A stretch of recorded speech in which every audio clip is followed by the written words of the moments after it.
Pengajaran Syabat hari ini tanggal 18 Maret tahun 2023. Tema yang kita akan bahas hari ini adalah dosa sempurna. Ya, dosa sempurna.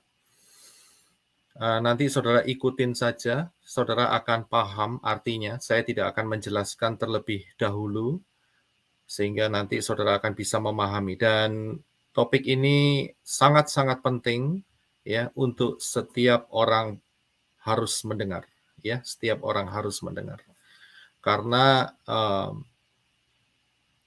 akhir-akhir ini ada banyak pembukaan firman dan terjadi dua kubu, yaitu ada yang menerima dan yang menolak, ya. Jadi kita akan bahas pembicaraan itu di sekitar soal dosa sempurna, ya. Nah, untuk masuk ini kita langsung saja. Saudara tahu apa klip yang saya sampaikan di depan ini, saya percaya saudara mengerti ya dari bahasa gambar ini, yaitu peristiwa di mana Bapak Yahweh menyuruh Moshe dan Aaron ya untuk bertemu dengan Raja Firaun saat itu, dan kemudian mereka minta supaya umat Israel itu boleh beribadah kepada Bapak Yahweh. Ya, ya, sorry, ini bisa di mute semua ya. Jadi Moshe dan Harun ya ditugaskan oleh Bapak Yahweh untuk menghadap Firaun dengan satu tujuan, yaitu supaya umat Yisrael boleh beribadah kepada Bapak Yahweh. Nah, tetapi kita akan melihat respon daripada Firaun. Ya, kita akan melihat respon daripada Firaun. Apa yang dikatakan oleh Firaun?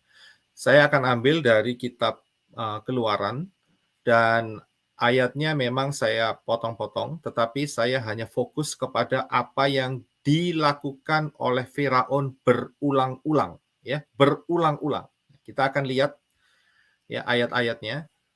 Minta tolong bantuan Henok Rudi bisa membantu membaca ya semuanya. Ya, silakan. Tetapi para ahli Mesir membuat yang demikian juga dengan ilmu mantra mereka, sehingga hati Firaun berkeras dan ia tidak mau mendengarkan mereka keduanya seperti yang telah difirmankan Yahweh.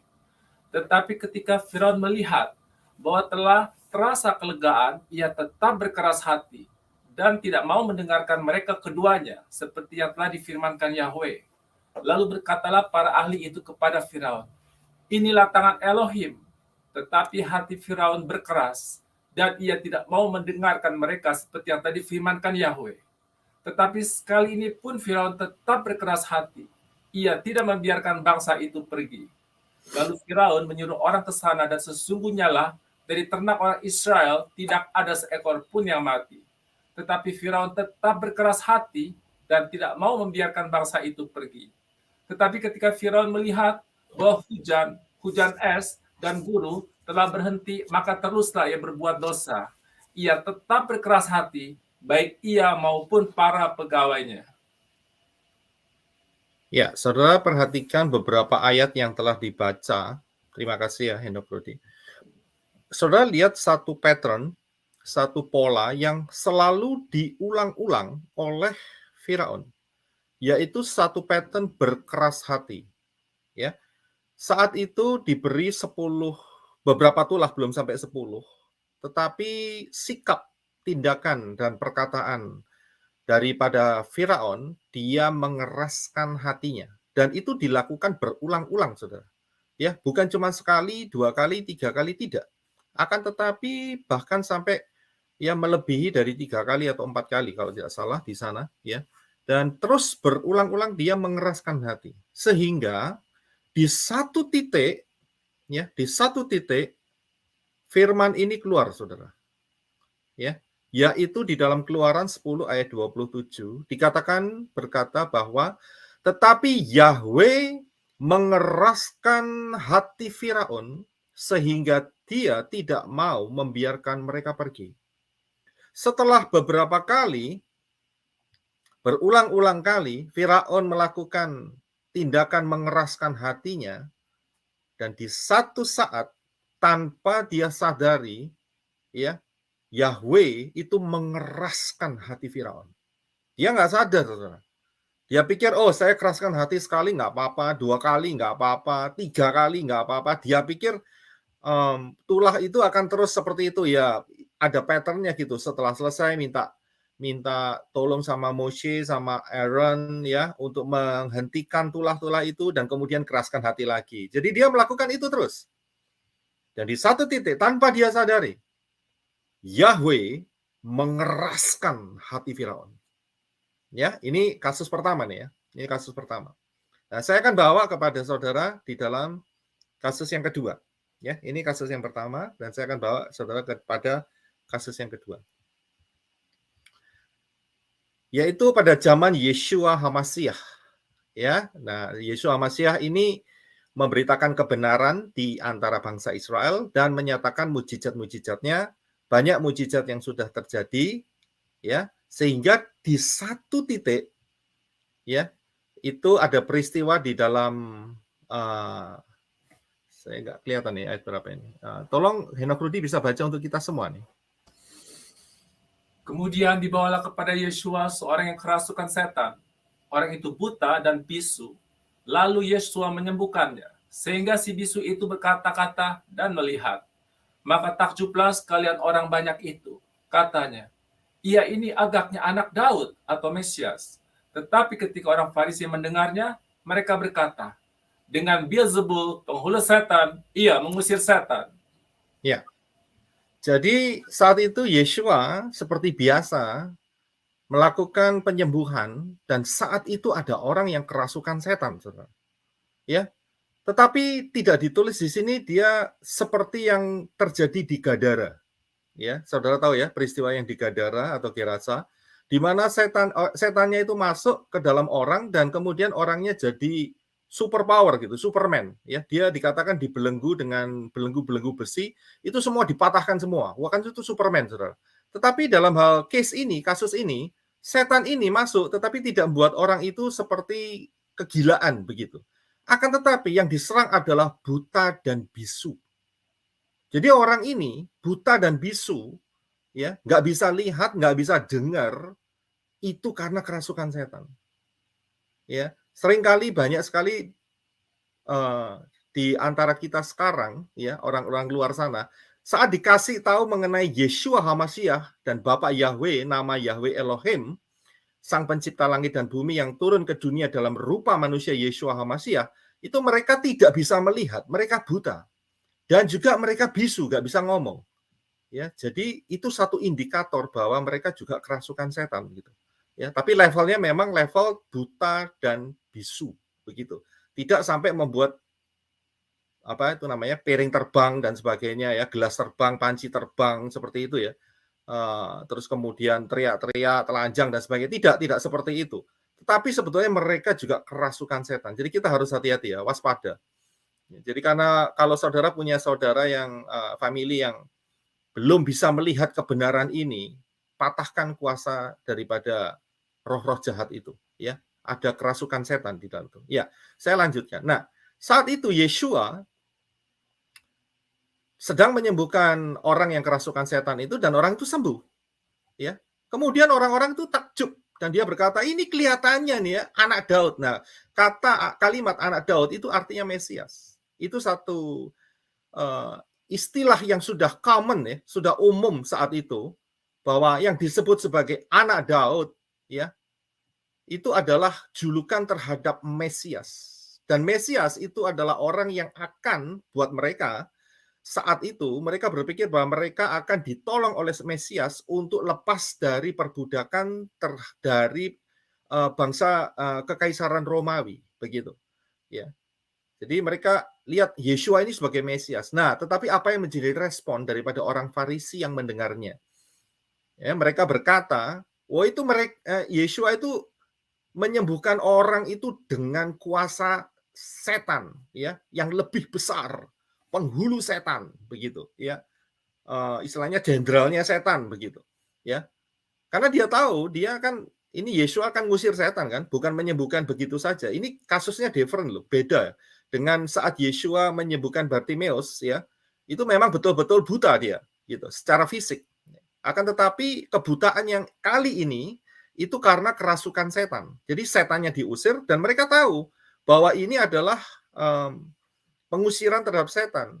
Tapi ahli Taurat dan orang-orang Farisi saat itu dia berpendapat dan berkata bahwa dengan kuasa jenderalnya setan, Yeshua mengusir setan.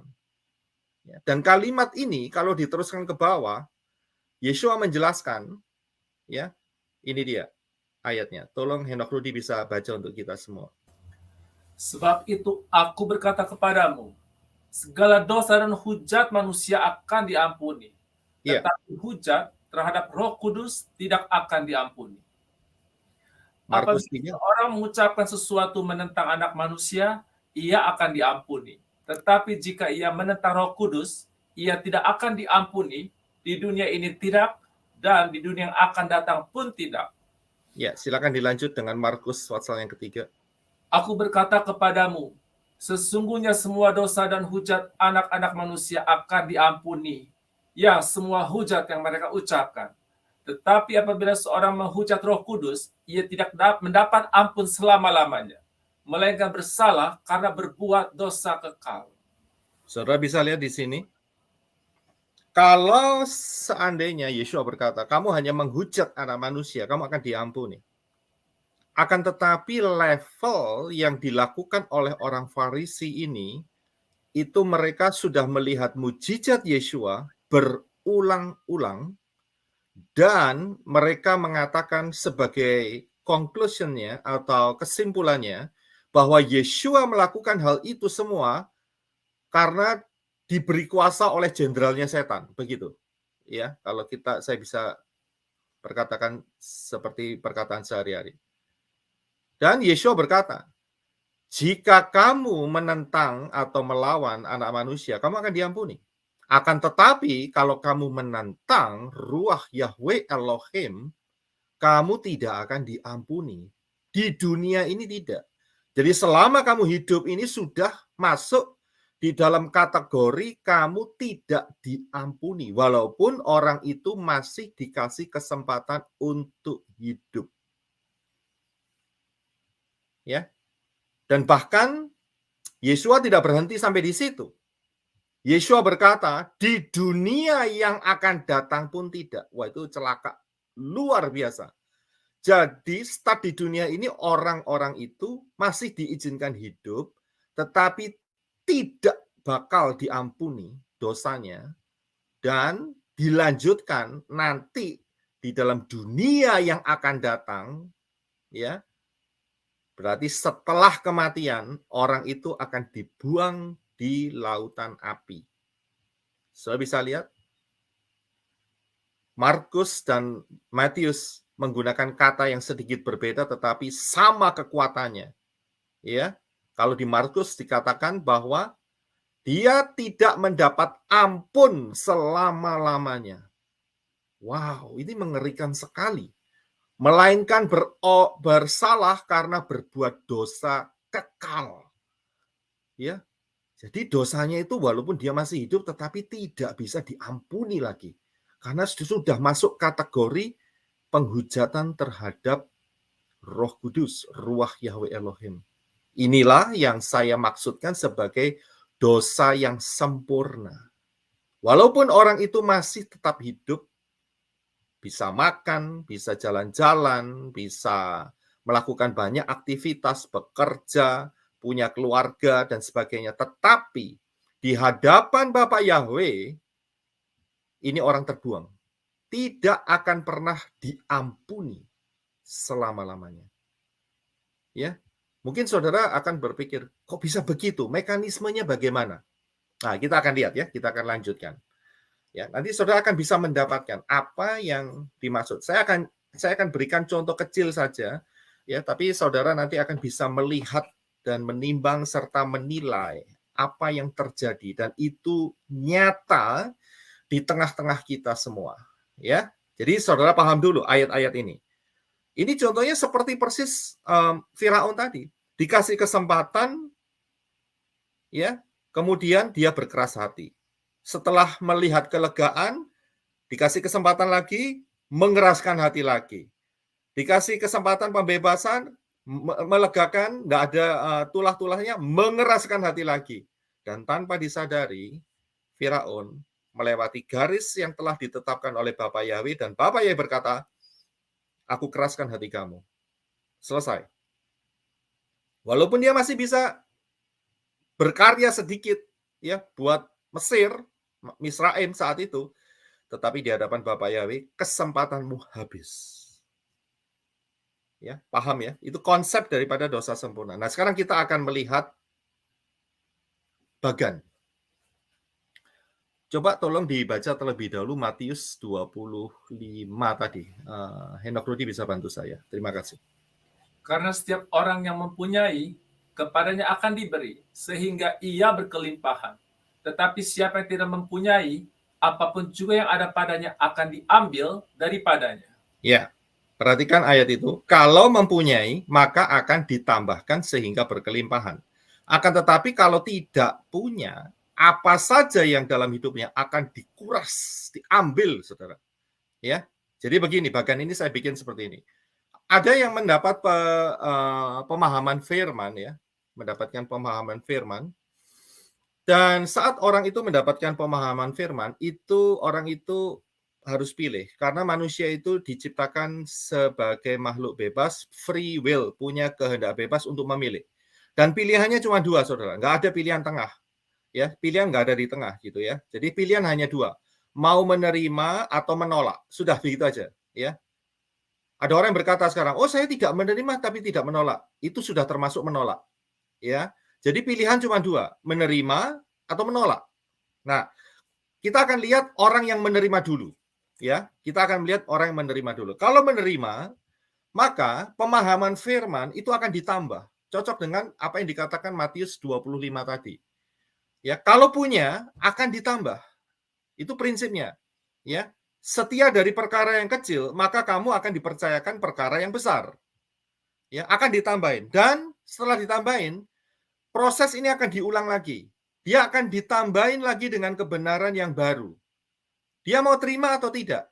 Kalau dia mau menerima dan percaya, ya, kebenaran yang sesuai dengan firman, pola Ibrani yang benar, dia akan ditambahin terus. Ya, dan ini diulang-ulang. Kalau ini diulang-ulang terus, apa yang terjadi? Maka orang itu akan masuk di dalam fase glory to glory. Kemuliaan menuju kemuliaan. Ya, itu ayatnya ada di 2 Korintus 3 ayat yang ke-18. Minta tolong untuk Henok bisa baca untuk kita. Thank you. Dan kita semua mencerminkan kemuliaan Tuhan dengan muka yang tidak terselubung. Dan karena kemuliaan itu datangnya dari Tuhan yang adalah roh, maka kita diubah menjadi serupa dengan gambarnya dalam kemuliaan yang semakin besar. Ya, saudara perhatikan di sini, kita diubah menjadi serupa dengan gambarnya. Gambarnya siapa? Yeshua HaMashiach. Kalau itu terus diulang-ulang, maka ujung terakhir adalah rapture. Paham ya? Jadi, saya ulangi lagi. Kalau seorang menerima kebenaran firman dengan pola yang benar dan dia meresponi dengan benar, dia percaya, beriman, ya, dan menerimanya, maka dia akan naik ke satu kedalaman tertentu, ya, level tertentu, dan kemudian di sana nanti dia akan ditambahin. Saat dia ditambahin, ya, dia diperhadapkan lagi, kamu percaya atau tidak, gitu. Ya, dan orang itu terus dilakukan seperti itu. Dan kalau dia percaya akan kebenaran firman, maka dia akan sampai kepada 2 Korintus 3:18 yang akan menuntun dia kepada rapture. Ya, itu adalah bagian orang yang percaya dan menerima. Nah, sekarang kita akan melihat bagaimana jadinya orang yang menolak. Ya, itu yang tadi yang menerima ya. Sekarang kita akan melihat yang menolak. Nah, bagi orang yang menolak, maka dia akan mengeraskan hatinya. Oh, enggak percaya saya. Ya, itu cocokmologi itu. Itu enggak percaya itu, ya. Itu kan cuma teori-teori saja, ya. Itu Yahweisme yang ngomong itu. Nggak percaya, mengeraskan hatinya. Perhatikan, saat dia mengeraskan hatinya, itu sama dengan Seandainya ada orang yang dalam proses menuju ke 2 Korintus, glory to glory tadi, tiba-tiba dia tidak percaya.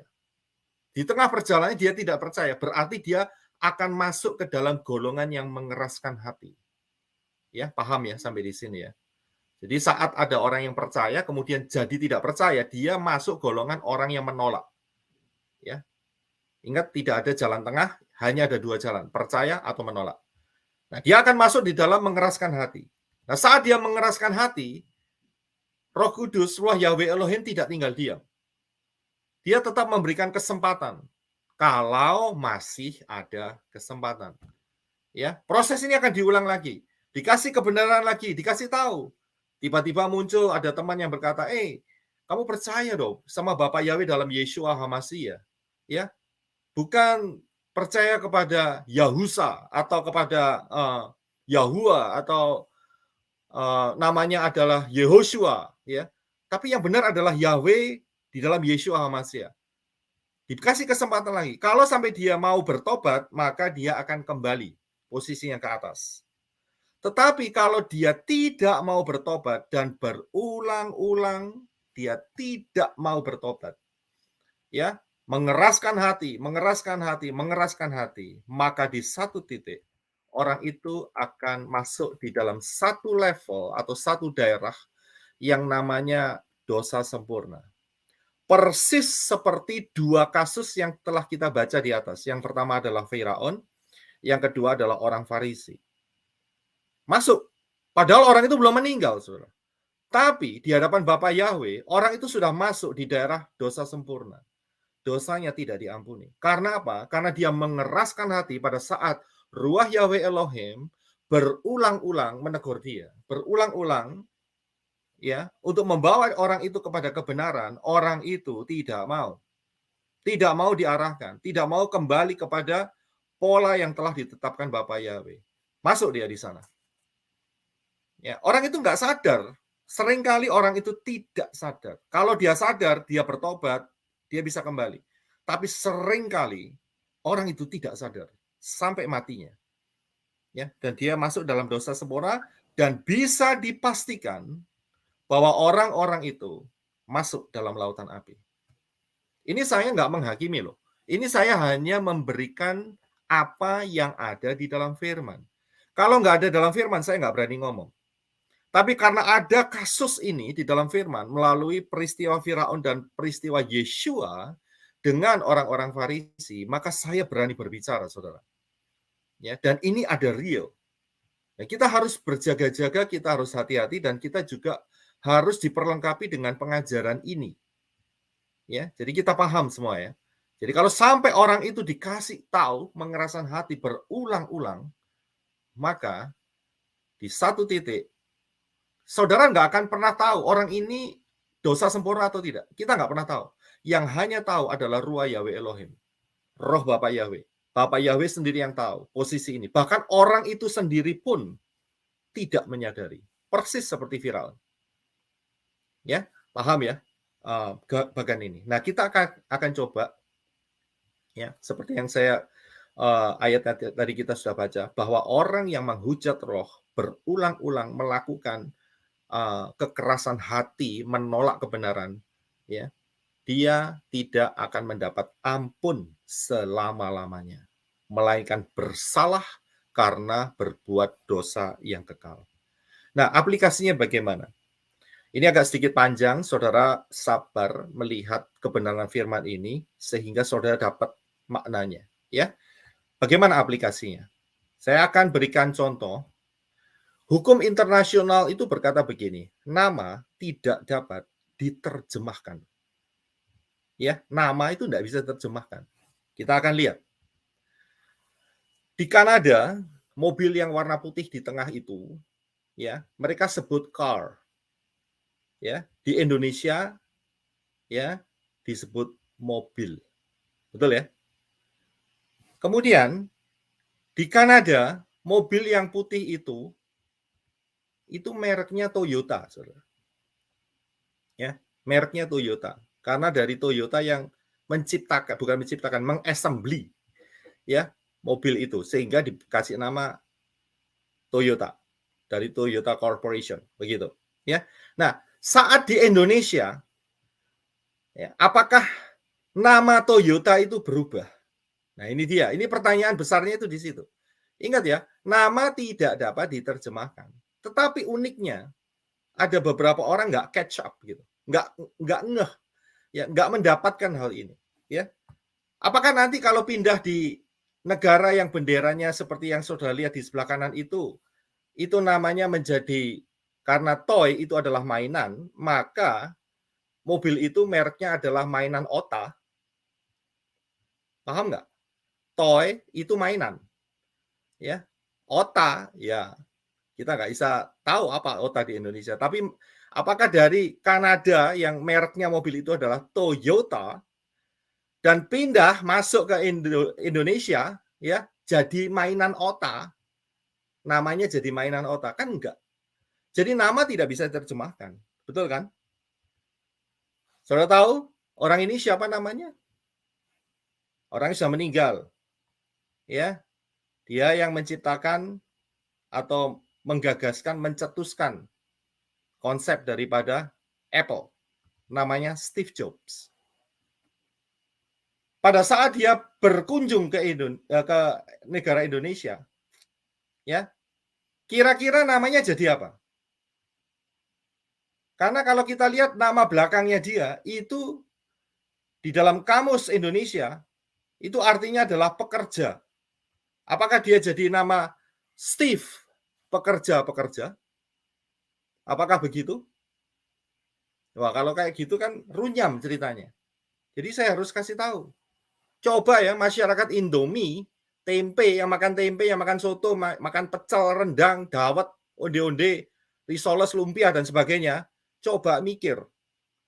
Ya, kenapa saya bawa ini? Nanti saudara akan melihat sebuah fenomena. Saya akan teruskan terlebih dahulu. Ya, mikir ya. Jadi saat orang ini yang namanya Steve Jobs, saat dia berkunjung ke tempat masyarakat Indomie, tempe, lumpia basah, ya, risoles, klepon, dan sebagainya, apakah namanya berganti menjadi Steve pekerja-pekerja, pekerjaan-pekerjaan? Coba saudara berpikir. Saya mau tanya sama saudara. Nama negara yang benderanya ini apa? Kanada atau Kanada? Coba, silakan saudara buka mic-nya. Saudara pilih atas atau bawah? Atas, Pak. Atas. Pasti atas. Pasti atas. Pasti atas ya? Ya, oke. Kalau saudara ngomong pasti atas, tapi pada kenyataannya memang betul pasti atas. Tapi pada kenyataannya di koran-koran saudara yang saudara lihat, ya, di tempat masyarakat Indomie, tempe, ya, sayur asam, soto ayam, pecel, rendang, dawet, onde-onde, empek-empek, klepon, ya, saudara lihat aja. Kalau saat nulis ini tidak nulis pakai Canada, tapi Kanada pakai K. Betul nggak? Lihat aja. Betul kan? Itu kan namanya ngawur, begitu loh. Ya, padahal kita setuju kan, hukum internasional itu kan nama tidak bisa diterjemahkan. Ya. Tapi masyarakat empek-empek klepon, ya, martabak manis, martabak asin, ya, itu punya yang namanya hari kesaktian, ya, berapa sila begitu. Ngerti maksudnya? Karena kata kesaktian itulah maka masyarakat klepon, onde-onde, tempe, rendang, pecel, dan sebagainya mampu mengubah nama. Itu luar biasa, saudara. Tanpa disadari bahwa itu sebuah kesalahan. Bisa paham di sini? Kata Kanada yang dibawa itu adalah cara pengucapan bahasa masyarakat Indomie, tempe, soto ayam, pecel, rendang, dawet, empek-empek, klepon, risoles, dan lumpia. Paham ya? Saya mau tanya satu lagi di sini. Nama negara yang berbendera ini yang atas atau yang bawah? Coba ada yang mau buka mic-nya, silakan. Atas atau bawah? Atas. Atas. Ada lagi yang mau jawab atas atau bawah? Atas, Pak. Atas ya, setuju atas ya. Betul, setuju atas.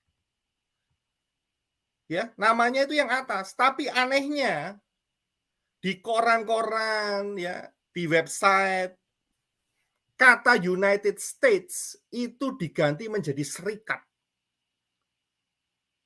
Kalau saya berteriak-teriak di daerah sini, Amerika Serikat, serikat. Mereka akan lihat ini orang gila kali.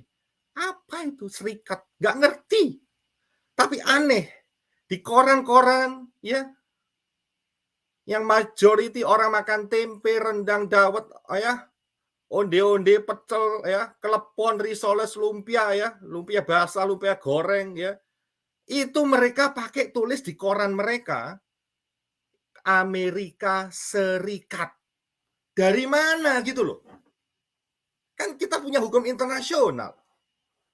Nama tidak dapat diterjemahkan. Ya, inilah sebuah yang namanya salah kaprah, tetapi dibuat sebuah kebenaran dan diturunkan turun-temurun. Kacau nggak? Kacau. Inilah yang bikin kacau ini ya, spirit seperti ini.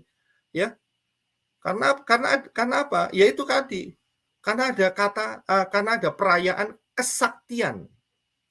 Ya, titik-titik sila begitu. Yes. Tiap tahun dikumandangkan. Jadi sakti sekali. Nama United States of America itu jadi Amerika Serikat. United States of America itu adalah satu kesatuan nama negara. Jadi nggak bisa diterjemahkan seenaknya embun-embunnya begitu. Ya, unyang-unyangnya yang di kepala. Nggak bisa seenaknya sendiri. Nggak boleh, tapi aneh. Ya. Aneh tapi nyata. Ya, ini dia. Oke. Sekarang saya mau tanya. Ini tulisan apa? Ngeluh. Ya, ini tulisan apa ini? Coba ada yang mau nge-text di sini, masuk di komen. Ini tulisan apa? Tolong bantu saya. Atau yang di streaming. Cukup.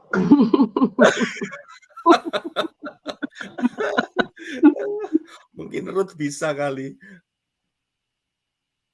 Ya. Ini saya cuma copy paste aja karena saya nggak ngerti. Tapi ini sebetulnya adalah apa? Wo Pucita atau wo Aini. Nggak ada yang tahu. Ya saya sendiri sebetulnya kalau cuma dikasih gini nggak tahu. Tapi kalau saya dikasih ini saya tahu. Ini Since nih. Yang punya senyum ini. Ya. Ini kan saudara pasti tahu. Oh, ini. Xi Jinping. Ya. Nah, saya tunjukkan. Xi Jinping atau Xi Jinping? Jangan salah baca ya, Pak. Wah, jangan salah baca. Berarti Ibu ngerti dong kalau gitu. Ya, ini bisa dibaca dua nih, menurut Google loh ya, bisa dibaca dua. Jadi Xi Jinping atau Xi Jinping gitu ya. Jangan meleset sedikit, ya. Jangan meleset sedikit. Nanti saudara didatengin itu sama tentaranya itu, ya. Dia sudah menguasai dunia. Ya, semua adalah made in China. Iya kan? Nah, kita harus paham. Kita harus paham yang di atas itu adalah namanya. Kalau saat menulis namanya itu harus ditulis di dalam bahasanya.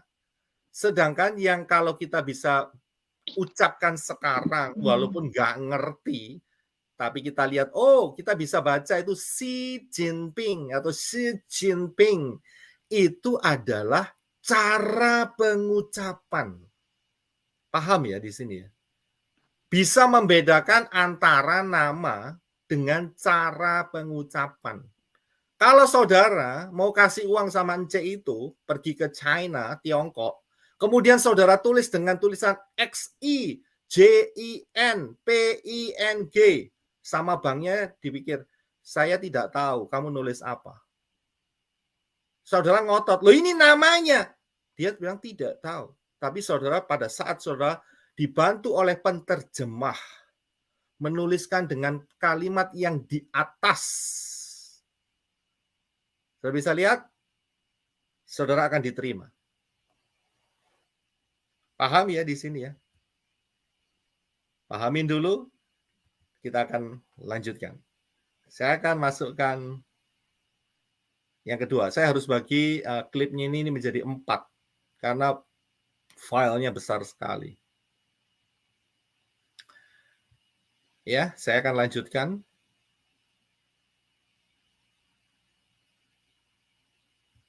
Nah, ini dia. Yohanes 19 ayat 19 dan 20. Coba minta tolong Henok Rudi bisa bantu baca untuk kita. Dan Pilatus menyuruh memasang juga tulisan di atas kayu salib itu. Bunyinya, Yeshua, orang Nazaret, Raja orang Yahudi. Yeshua, Hanotsri, Wamelech, Ha-Yehudim.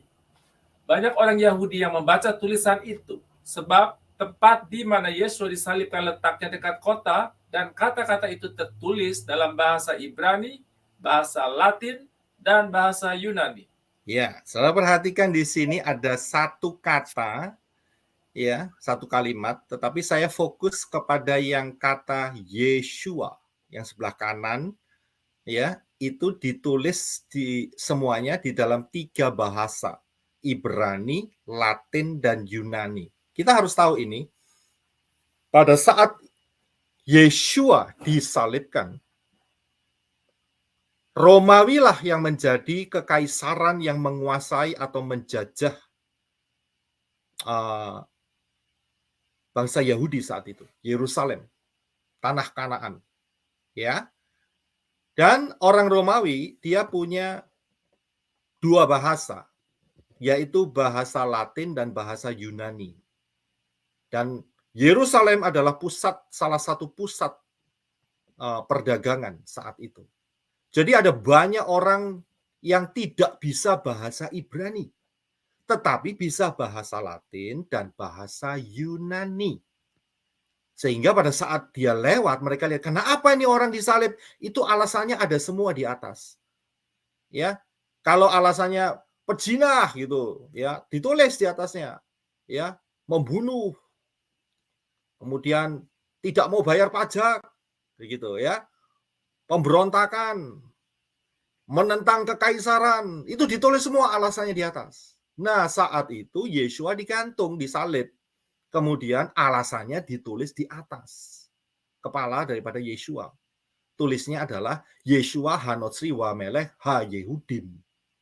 Ditulis Yeshua di dalam bahasa Ibrani, tetapi dalam bahasa Latin dan Yunaninya, nah ini dia, kita akan selidikin sebentar.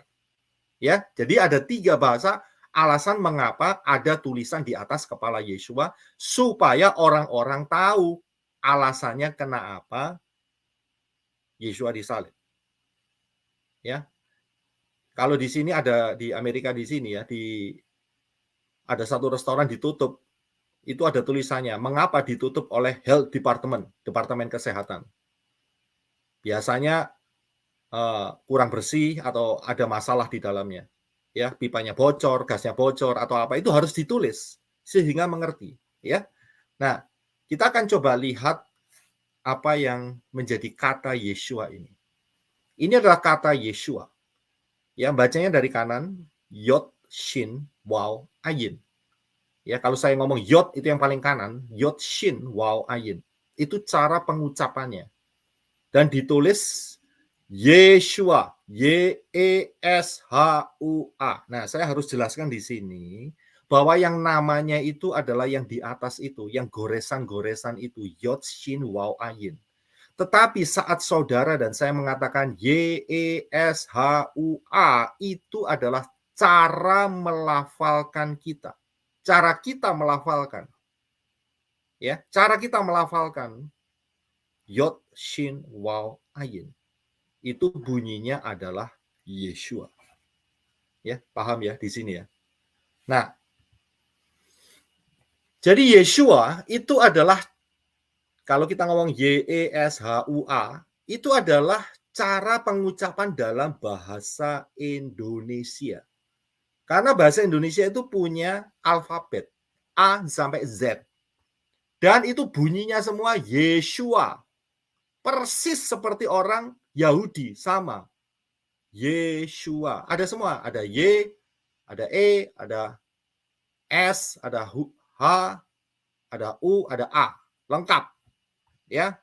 Nah, sedangkan saat itu ada problem, yaitu bahwa orang Greek, bahasa Yunani, bahasa Romawi zaman itu, bahasa yang menggunakan huruf-huruf Latin dan huruf Yunani saat itu, ada beberapa huruf yang tidak bisa merepresentasikan kata Yeshua. Jadi, pengucapannya dibuat singkat, yaitu, dan ada juga tradisi daripada orang-orang Yunani, kalau orang itu adalah orang terhormat atau orang yang ketiga, itu mereka pakai us belakangnya. Jadi dia hanya pakai 2 huruf saja dan kemudian ditambahi us. Jadilah tulisannya IESVS. Ada yang baca Yesus. Paham ya di sini ya?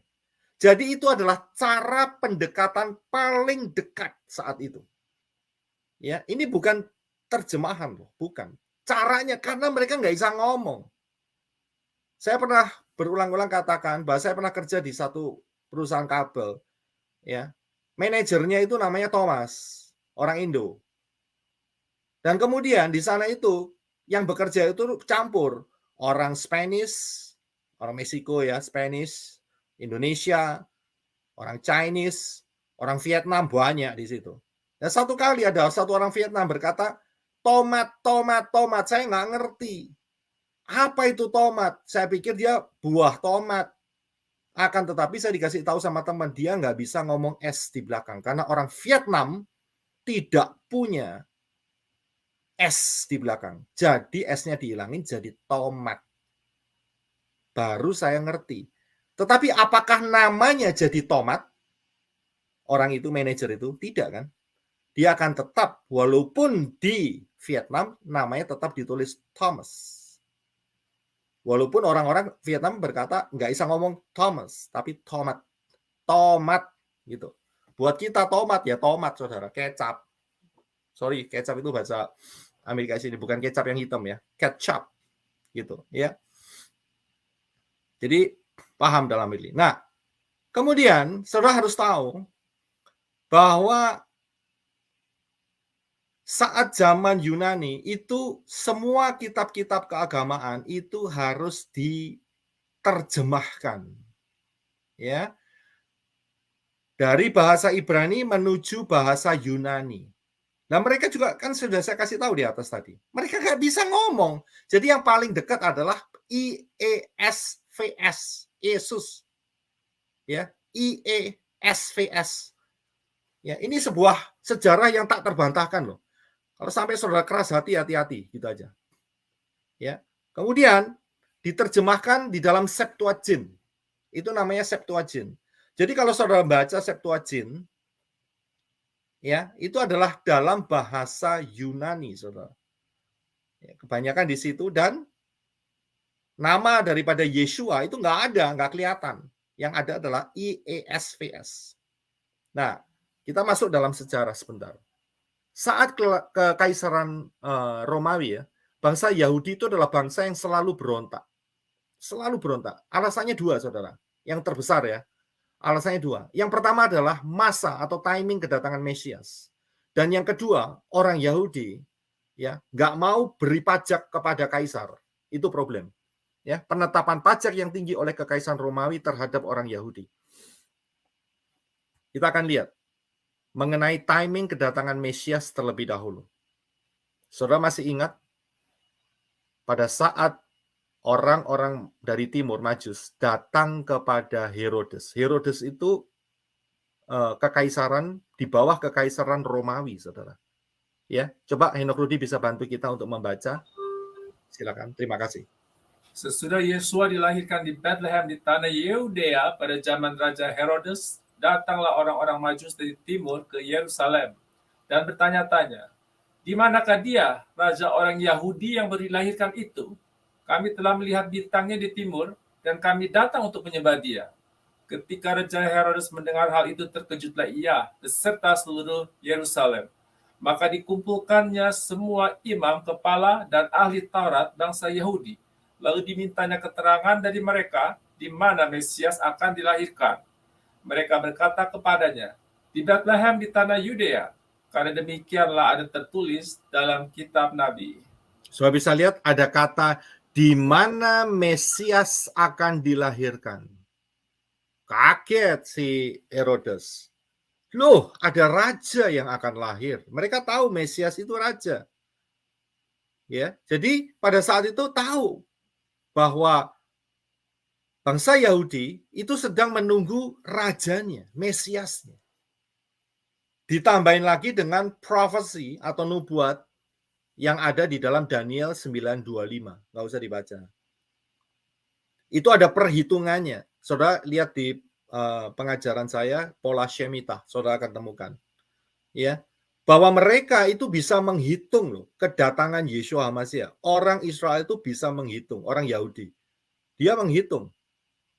Tetapi masalahnya adalah expectation-nya yang berbeda. Pandangannya yang berbeda terhadap Mesias. Yeshua datang itu sebagai Mesias yang akan dibunuh untuk dosa-dosa. Tetapi mereka berpikir Mesias yang datang harus melepaskan mereka dari kekuatan Romawi. Itu sudah salah pandang. Gara-gara itulah Yeshua ditolak. Dan Yeshua juga menyatakan dirinya sebagai Bapa, ya, Elohim. Dia sendiri adalah Yahweh itu sendiri. Dan itu merupakan hujat buat orang-orang Yahudi saat itu. Jadi orang Yahudi itu ngitung. Ya. Dia tahu saat kedatangan Yeshua HaMashiach. Karena itu, berdasarkan pola Ibrani yang benar, kita bisa tahu kapan kedatangan Yeshua HaMashiach yang kedua. Ya, itu bukan satu rahasia lagi. Kalau kita bisa melihat dengan mata yang terbuka dan pengurapan dengan ruah Yahweh Elohim, kita bisa lihat, tahu kapan kedatangannya. Dan kita bisa hitung. Ya, 3,5 tahun sebelum kedatangan Yeshua HaMashiach adalah pengangkatan. Rapture. Itu jelas sekali. Sangat jelas sekali. Ya, di dalam Tanakh dan Brit Darsa. Ya, kita lanjutkan. Saya nggak bicara soal pengangkatan hari ini. Nah, saudara perhatikan. Jadi timing Mesias datang itu adalah zaman itu, saudara. Karena itu, orang Yahudi sedang menunggu kedatangan si Mesias itu dan terjadi banyak pemberontakan. Yang mengatasnamakan dirinya adalah Mesias. Ya, tapi Mesias itu adalah Mesias palsu. Dan yang kedua adalah penetapan pajak yang tinggi oleh kaisar. Yeshua pernah dites dalam hal ini. Boleh nggak beri pajak kepada kaisar atau tidak? Dan Yeshua mengeluarkan sebuah koin, minta sebuah koin. Ini gambar siapa? Gambar kaisar, mereka jawab.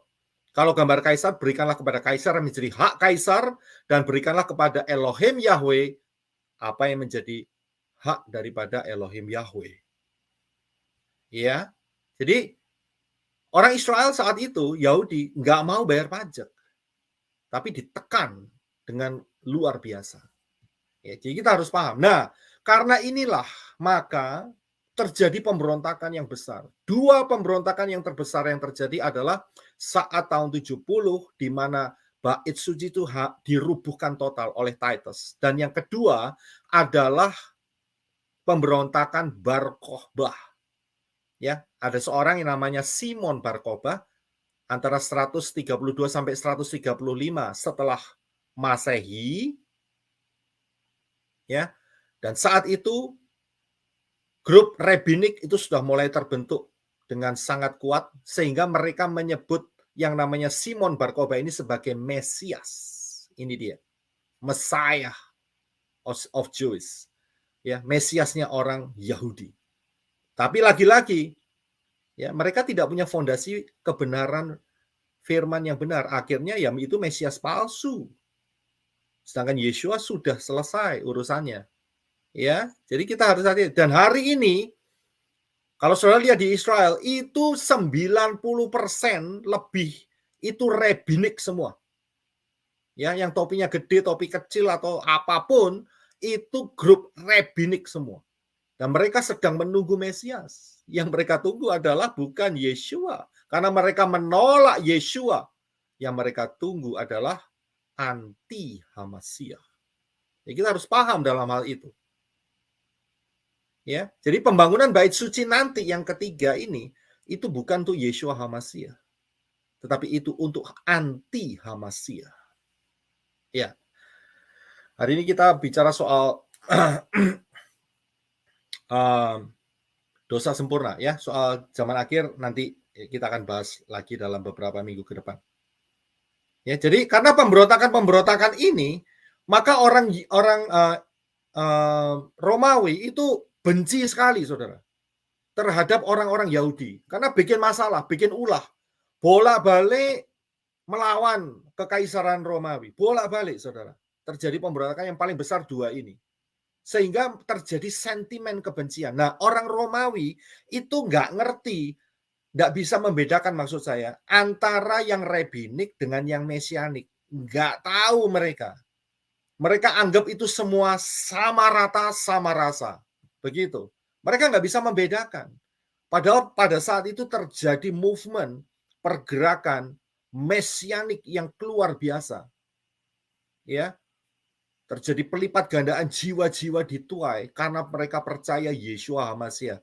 Tetapi orang-orang Romawi dia nggak tahu dan tidak mau tahu. Dia habisin semua. Pokoknya kelihatan Yahudi, ya, dihabisin sama mereka. Lah Mesianik, mereka juga punya akar Yahudi. Jadi mereka melakukan Pesa, ya, melakukan Yom Habikurim, mereka melakukan Shavuot dan sebagainya. Orang Kaisar nggak mau tahu orang apa itu namanya, orang Romawi. Dan di satu titik saat pemberontakan Bar Kokhba ini, ya, banyak buku-buku di dalam bahasa Ibrani itu dibakar. Dan sebelum dibakar, ternyata kitab-kitab itu telah diterjemahkan di dalam yang namanya Septuagint. Ya, di dalam satu kitab tetapi bahasanya adalah bahasa Yunani, Septuagint itu namanya. Ya, tetapi sentimen ini terus berlangsung. Bertahun-tahun bahkan beratus-ratus tahun. Dan mereka benci terhadap Israel sampailah terjadilah pembentukan bapak-bapak gereja, tetapi mereka menerima kitab suci dan menolak prinsip-prinsip Torah. Jadi yang semua berbau-bau Yahudi itu ditolak. Nggak usah jauh-jauh. Ini loh kayak talit ini loh. Kita pakai talit kan. Saudara pakai talit semua. Itu ditolak sama mereka. Saudara sabat kan. Ditolak sama mereka. Sama bapak-bapak gereja. Kenapa? Karena pada saat tahun 325 Masehi itu terjadi adalah sebuah konsili di Nisea. Ya, itu di daerah Turki. Saat itu Konstantin, Kekaisaran Konstantin merger dengan Septuagint itu. Ya, jadi mereka mengadakan rembukan dan Kaisar Konstantin ini dia menerima Septuagint itu. Tetapi si kaisar ini punya problem. Problemnya apa? Sebagian rakyat besar daripada kekaisaran Romawi itu adalah penyembah banyak dewa, ya dewa air, ya dewa api, ya dewa matahari, ya 25 Desember, dan itu akarnya semua ada di Nimrod, Semiramis, dan Tamus. Saudara tolong kembali lihat di channel ya di pelayanan menorah.com di dalam pengajaran agama hybrid dan agama duo hybrid. Pelajari di sana. Saudara akan paham apa yang saya katakan hari ini. Ya, saudara lihat. Kaisar Konstantin, dia punya background seperti itu. Tapi di satu sisi, dia diperhadapkan kemenangannya menjadi kaisar itu berkat orang-orang Kristen. Maka diambil sebuah Council of Nicaea. yaitu kesepakatan yang menghasilkan dan menetapkan. Ini dia. Menghasilkan dan menetapkan bahwa agama Kristen itu menjadi agama negara Romawi saat itu. Dan sesembahannya diproklamirkan bernama IESVS. Bacanya, bahasa Yunaninya adalah Yesus. Yunani, Dewa Yunani baru. Itu dia. Sudah bisa lihat IESVS. Jadi ditetapkan sudahan. Nah, inilah yang menjadi cikal bakal apa yang terjadi sampai hari ini. Karena inilah maka Yeshua HaMasyiah dibuang oleh bapak-bapak gereja. Bapak-bapak gereja membuat agama hybrid. Dan yang menjadi Tuhannya adalah anak dewa matahari. Yaitu si Yunani itu. Saudara paham ya? Jadi Yeshua HaMasyiah yang adalah Bapa Yahweh dalam rupa manusia, mereka tolak. Yunanilah yang menjadi dewa saat itu. Agama hybrid mulai. Dan kemudian mereka, bapak-bapak gereja, tidak mau lagi 7 hari raya. 15 Tisri Sukot, di mana Yeshua HaMasyiah lahir di sana, tidak lagi diakui. Dan mereka membentuk satu hari baru, yaitu 25 Desember. Itu dia. Dewa Yunani lahirnya 25 Desember. Ya, karena apa? Karena ini adalah dewa matahari, anak dewa matahari, sama. Ya.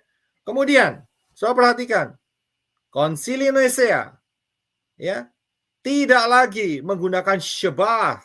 Nggak kayak hari ini, saudara. Shabbat ditolak, tapi diganti. Oh, Shabbat itu arti rohani saja. Wah, itu repot.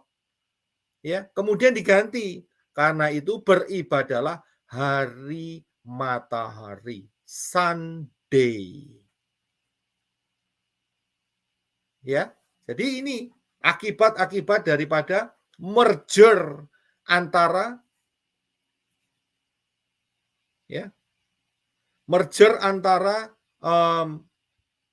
agamanya Konstantin dengan Septuagint. Apalagi yang kita bisa lihat? Saudara tahu, kenapa Bapak Yahweh cinta akan hari Sabat? Karena hari Sabat itu pola angka 7. Zayin, saya sudah jelaskan banyak ini. Kepala yang dimahkotai, bermahkota, yaitu Yeshua HaMasyiah. Kerajaan 1000 tahun. Ya, bahkan Yeshua, saudara perhatikan, di dalam pengajaran yang saya berikan mengenai pilih mana jubah putih atau lenan halus. Yeshua saat bangkit dari kematian pada hari Shabbat, hari yang ke-7. Ya. Di sanalah orang-orang yang telah mati, yang percaya kepada Yeshua HaMasyiah keluar dari kubur. Disitulah titik rapture. Ini luar biasa. Anak saya, Angel, berdoa. Dan saat dia worship, Bapak Yahweh berkata, rapture nanti akan terjadi saat Shabbat. Karena ini merupakan sebuah pola. Saya lihat, saya dengarkan itu, saya terkejut, saudara. Wow, saya temukan satu pola lagi. Dan saya langsung Ruah Yahweh Elohim mengingatkan. Ingat, saat Yeshua bangkit dari antara orang mati pada hari Shabbat, bukan hari Minggu, bukan. Shabbat. Itu adalah orang-orang kudus yang telah mati, dibangkitkan dan keluar. Ya, saat Yeshua mati, mereka sudah bangkit, tapi hanya di dalam kubur, nggak bisa keluar. Tapi saat Yeshua keluar dari kubur, diikuti oleh Abraham, Ishak, Yakub, Daud, ya, Yeremia, Daniel, Azariah, Misael, Hananya, ya. Enoch sudah berangkat terlebih dahulu, sorry saudara. Ya, maksud saya Noah, Shem, ya, Yosef, ya, nabi-nabi Israel, Hosea, Isaiah, Yesaya, Yehezkiel, itu keluar semua, saudara. Saat kapan? Syabbath. Keluar dari kubur. Itulah yang namanya rapture. Karena itu saya lihat, wah luar biasa. Dan Bapak Yahweh memberikan suaranya saat angel worship. Dia dengar saat pengangkatan nanti yang kedua. Ini pengangkatan kedua. Pengangkatan pertama kan sudah terjadi. Ya, ini yang kedua nih. Itu nanti akan terjadi pola yang sama. Syabbath. Luar biasa, luar biasa. Ya. Jadi Syabbath ini yang kita lakukan hari ini tuh maknanya besar sekali, saudara. Nggak main-main. Kita diingatkan akan kerajaan 1000 tahun. Kita diingatkan tentang kebangkitan Yeshua HaMashiach. Kita diingatkan tentang rapture. Ini luar biasa sekali. Nah, coba saudara lihat yang sebelah kanan. Si Yunani itu. Ya. Yang dirayakan hari Sunday, Minggu. Saya kasih tahu, jangan pernah mimpi ya, orang-orang penyembah Yunani akan rapture. Saya kasih tahu. Jangan pernah ngimpi orang-orang yang menyembah Yunani nggak mau kembali ke dalam pola Ibrani yang benar, saudara dapat rapture. Nggak mungkin. Karena yang saudara sembah adalah Tuhannya hari Minggu. Dan di dalam kitab suci, Tanak dan Brit Gadasa, ya, walaupun itu diterjemahkan LAI, ELT3 atau apapun juga, nggak ada yang namanya nubuatan Tuhannya hari Minggu, ya, itu akan menjadi kerajaan 1000 tahun. Tidak pernah ada. Tapi kalau Syabbath itu ada, banyak lagi. Jadi jangan pernah mimpi, ya, penyembah-penyembah Yunani. Jangan bangga, bertobatlah. Bertobatlah. Ingat pengajaran Wahyu 12. Yang dikandung perempuan itu, yaitu mesianik, itu saja yang akan masuk rapture. Yang mengikuti pola Yunani itu anak liar, itu bayi liar, ya, di luar kandungan daripada perempuan Wahyu 12. Siapa yang mau ngangkat? Nggak ada yang ngangkat. Diinjek sama naga, pasti. Jelas. Ini saya message bukan tuh yang di grup di sini. Tapi yang di luar sana, bukan yang di streaming di sini. Yang di streaming sini, puji Bapak Yahweh, kita sudah anugerah yang luar biasa. Yang di luar sana, saya channel ini disebarkan oleh channelnya Yunani. Ya. Habis dihujat, puji Bapak Yahweh, kita terima mahkotanya. Ya, kita terima mahkotanya. Haleluya.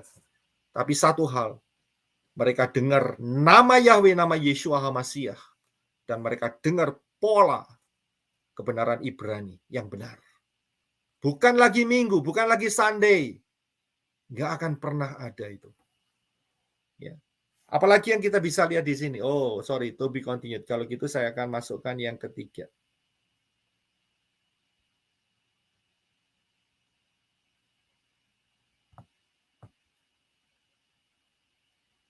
Saya akan remove dulu.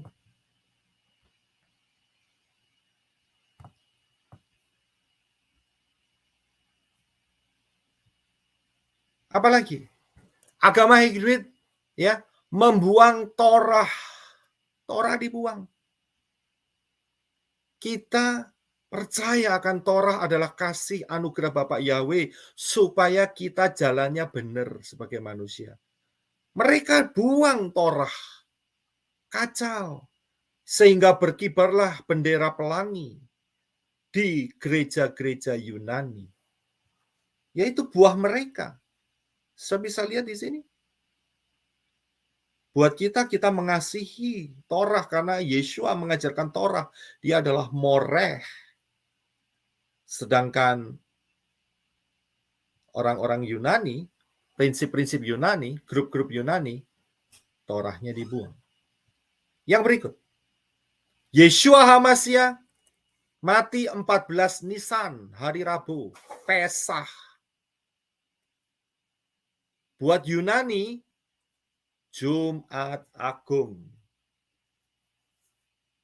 Ya. Jumat Agung. Saudara paham di sini?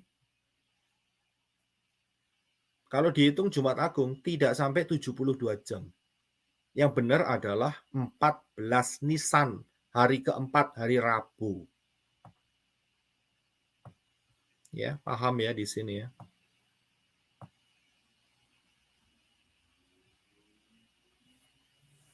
Agama hybrid juga menetapkan Trinitas. Ya. 3 jadi 1, 1 jadi 3, bingungi. Tetapi di dalam kebenaran Ibrani jelas, Bapa Yahweh turun ke dunia dalam rupa manusia, yaitu Yeshua HaMashiach. Mati di atas kayu salib, bangkit pada hari yang ketiga, naik ke Syamayim, Ruah Yahweh Elohim diturunkan pada saat Syafuot. Clear. Jelas sekali ceritanya. Nggak kayak Trinitas. Bingungi bulat. Ya, itulah agama hybrid. Kemudian, saya harus tegaskan bahwa Yeshua tidak sama dengan Yunani. Jelas. Ya. Saya tidak akan kompromi dalam hal ini. Yeshua tetap Yeshua. Kalau mereka tidak mau berubah, hati-hati. Bisa masuk dosa sempurna. Jadi, jelas sekali ya. Kenapa Yeshua dan Yunani itu berbeda. Beda entity. Ya, beda semuanya. Kita kalau mau masuk Syamayim, pengangkatan, pilih yang benar. Dan yang benar adalah Yeshua HaMashiach. Ya. Bukan cuma hal-hal yang di atas yang terjadi. Bahkan lebih najis lagi kalau saya boleh bilang ya. Yaitu agama hybrid ini bermutasi menjadi ini dia. Penyembahan terhadap ibu dan anak. Dan ini udah penyembahan kuno dari Mesir kuno. Isis dan Horus. Semiramis dan Tamus. Saudara bisa pelajari ini di agama hybrid. Ya. Ini adalah penyembahan terhadap ibu dan anak. Nah, inilah wajah aslinya. Kalau saudara lihat Passion of the Christ, Mel Gibson itu, ya, saudara akan lihat fenomena ini. Inilah di balik itu semua. Ya, jadi saudara paham di sini. Ini wajah aslinya itu yang di tengah itu, saudara. Mau nyembah itu, wah, mereka tidak punya Syamayim yang benar. Ya, yang ada adalah lautan api. Ini dia. Jadi, penyembahan ibu dan anak adalah satanic worship. Siapa yang mendengar hal ini, segera bertobat. Ya, terutama ini diciptakan oleh lemak ikan dan kucing menjilat. Saudara ngerti sendiri. Ya, lemak ikan, kucing menjilat. Nah, saya akan lanjutkan dalam fase sejarah. Saat Kekaisaran Roma runtuh, ya, yang namanya lemak ikan dan atau kucing menjilat itu enggak runtuh, tapi tambah mendunia, saudara. Ini dia, duo hybrid dan duo hybrid.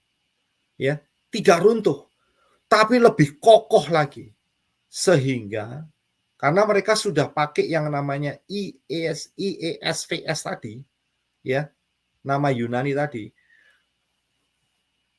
Dunia ini kemudian dikuasai oleh Commonwealth, ya, yaitu Inggris Raya, ya, Britania Raya, Britannian, ya, the Great Britain, dan itu menyeluruh ke seluruh dunia. Dan mereka punya abjad tersendiri. Jadi Yunaninya jadi Junani, ya. Jadi Yunani, ya, IESWS, mereka terjemahkan di dalam bahasa Inggris, ya, in English, dalam bahasa Inggris menjadi Junani, ya. Dan kemudian mereka menyebar sampai ke Indonesia, kembali menjadi Yunani lagi. Ya, ngerti ya maksud saya. Jadi masuk ke daerah-daerah Asia jadi Yunani kembali. Ya, jadi ini perkembangannya dan ini terjadi terus. Tapi ingat bahwa tahun 1948 Israel kembali menjadi bangsa karena mujizat Bapak Yahweh. Karena waktunya sudah dekat. Ya, waktunya sudah dekat. Saudara bisa pelajari di pengajaran Matius 24, ya, di channel ini juga. Kembali ke akar yang benar. Dari sinilah maka mesianik itu muncul, saudara. Yeshua itu kembali muncul. Inilah masa pemulihan. Pemulihan nama Yahweh, pemulihan nama Yeshua, pemulihan 7 hari raya. Ya, pemulihan yang dikerjakan oleh Bapak Yahweh. Dan ini menjangkau jiwa-jiwa zaman akhir ini. Perhatikan perbedaannya antara Messianic Judaism dengan yang kanan. Ya, kucing menjilat dan ya, setan protes setan. Ya, perhatikan perbedaannya kanan yang dan kiri. Beda jauh, saudara. Inilah penyebab daripada konsili Nisea. Ini yang kita hadapin sekarang. Saudara pilih mana? Yang kiri atau tetap ngotot yang kanan dengan risiko kalau ngotot terus yang kanan, dosa sempurna. Saudara yang bisa menentukan pilihan sendiri. Saya hanya bisa menyampaikan saja. Saya lanjutkan ke yang keempat. Slide yang keempat.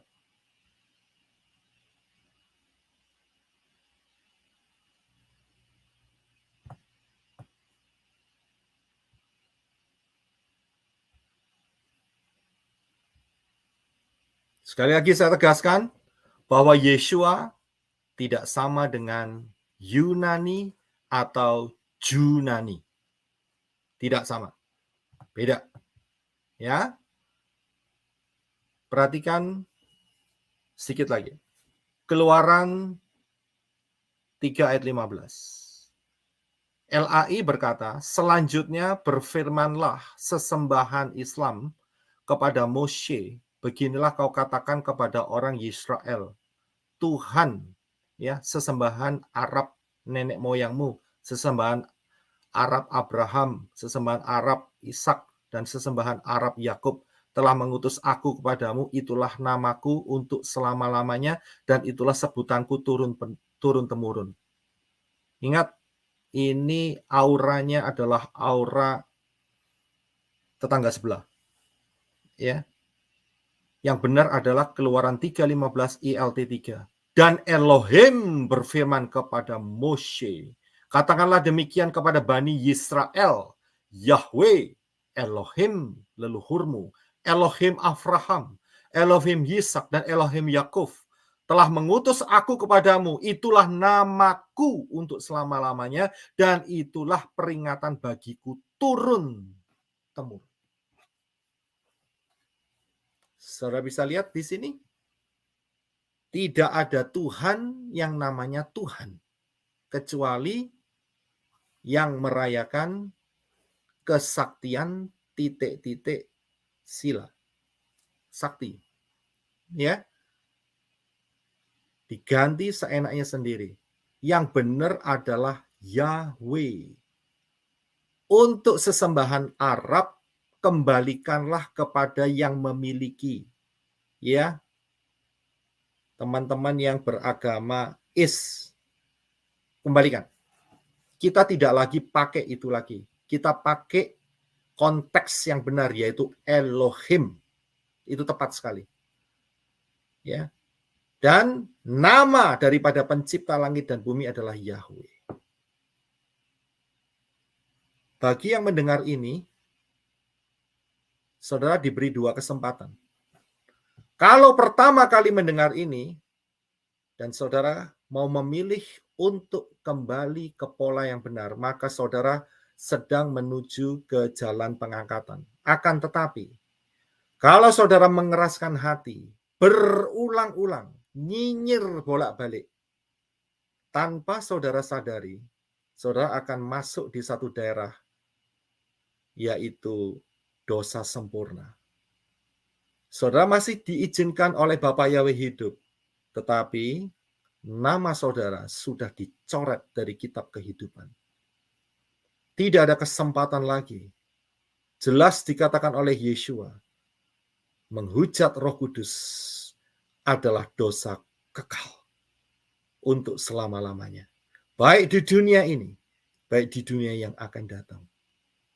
Saudara dapat kesempatan. Saya nggak bicara sama yang di dalam sini. Yang di dalam sini, puji Bapak Yahweh, tetap berpegang teguh kepada Bapak Yahweh Bashem Adonai Yeshua HaMashiach. Tetapi yang di luar sana, yang secara tidak kebetulan atau kebetulan, saya tidak mengerti, menemukan pengajaran ini, perhatikan baik-baik. Saudara ada di dalam persimpangan. Apakah saudara mau menerima Bapak Yahweh di dalam Yeshua HaMashiach, atau saudara masih tetap ngotot ya di dalam penyembahan terhadap si Arab dan si Yunani atau Yunani? Hati-hati. Ya, hati-hati. Mungkin saudara bertanya, saya jawab dulu aja. Kalau begitu bagaimana dengan orang-orang yang belum mengenal kebenaran ini? Itu adalah, saya harus jawab, itu adalah anugerah Bapak Yahweh. Untuk hidupnya cukup sampai di sana. Untuk soal masuk Syamaim itu tidak, Bapak Yahweh yang punya penentuan. Ya. Tetapi Bapak Yahweh tidak akan menuntut lebih dalam dari apa yang dia imani.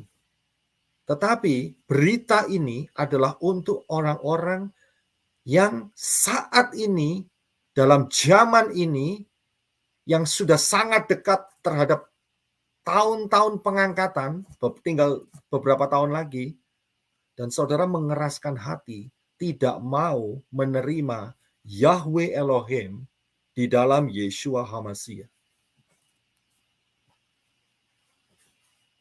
Ya, pahami baik-baik hal ini.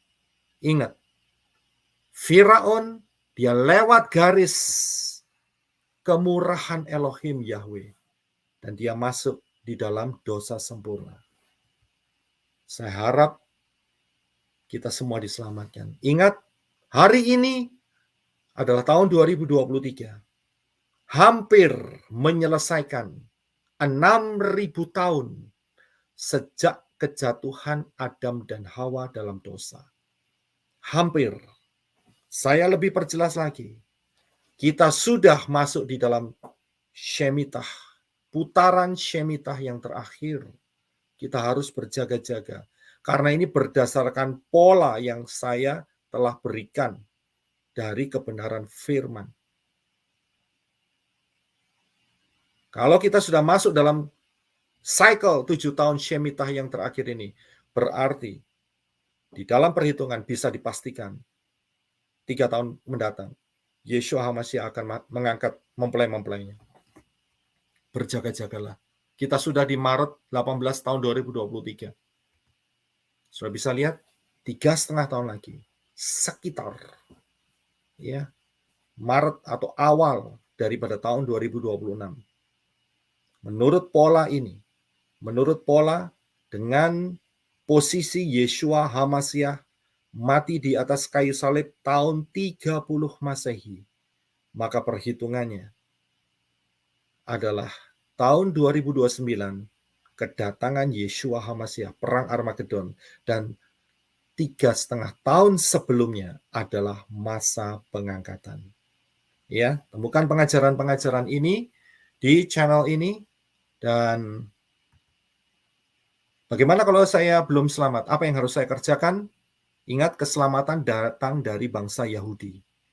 Dan kemudian, barang siapa berseru kepada nama Yahweh akan diselamatkan. Saudara terima, percaya, beriman kepada Bapa Yahweh di dalam Yeshua HaMashiach, dan kemudian masuk di dalam baptisan pembaharuan. Sangat penting sekali. Jangan menolak kebenaran firman ini. Ya, karena Yeshua HaMashiach dibaptis di Beth Habara. Saudara temukan ya tentang Beth Habara ini, rahasia Beth Habara di pengajaran yang minggu lalu itu. Pengajaran mengenai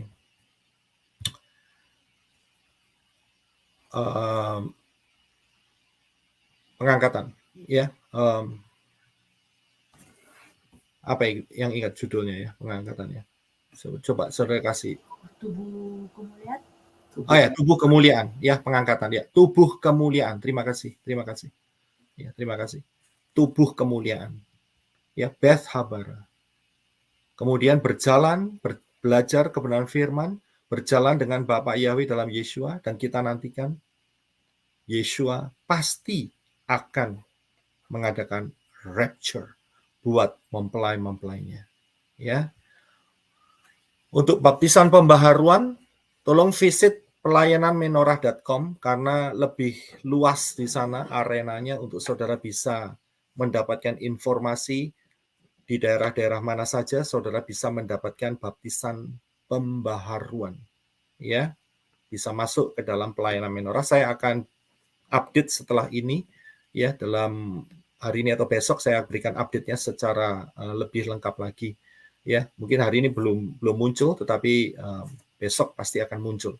Ya, di pelayananmenorah.com untuk mendapatkan baptisan pembaharuan. Maranatha, Bapak Yahweh memberkati kita semua dan kita jadi orang-orang yang terpilih terus masuk di dalam anugerah keselamatan melalui pengangkatan. Haleluya. Amen.